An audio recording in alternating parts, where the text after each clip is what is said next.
Bienvenue dans notre méditation « Sa grâce nous suffit » qui a pour titre « Comment prier les uns pour les autres ».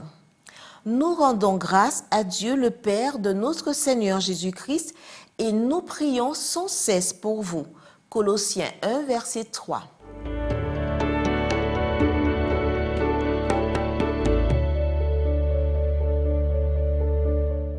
Paul a toujours insisté sur la nécessité de prier les uns pour les autres. Prier pour discerner la volonté de Dieu, c'est-à-dire prier pour savoir, pour être rempli de la connaissance de la volonté du Seigneur, pour être sage et intelligent. Prier pour avoir la force de faire la volonté de Dieu, c'est-à-dire prier pour agir et marcher comme il convient au Seigneur et pour lui plaire en toutes choses. Prier pour des fruits meilleurs et plus abondants, c'est-à-dire prier pour porter du fruit, pour porter de meilleurs fruits et pour apporter de nouvelles vies à Jésus. Les croyants qui sont revêtus de l'armure complète de Dieu et qui passent du temps chaque jour dans la méditation, la prière et l'étude des Écritures se lieront au ciel et exerceront une influence salvatrice et transformatrice sur ceux qui les entourent. Ils auront de grandes pensées, de nobles aspirations et une perception claire de la vérité et du devoir envers Dieu.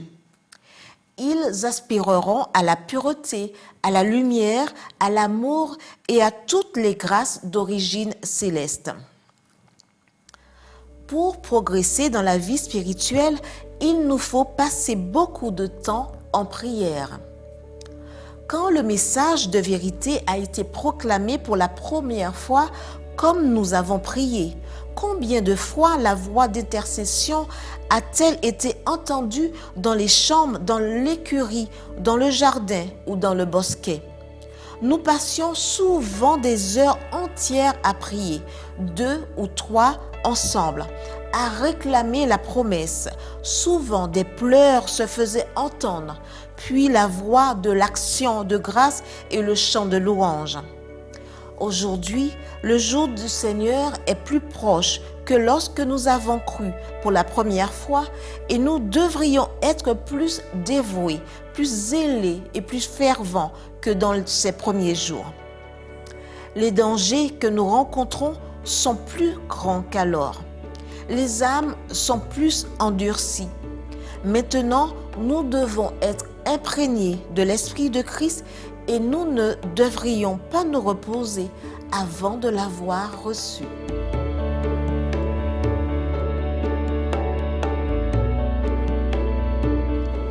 La prière quotidienne est essentielle pour grandir en grâce et même pour la vie spirituelle elle-même, tout comme la nourriture physique est indispensable au bien-être temporel.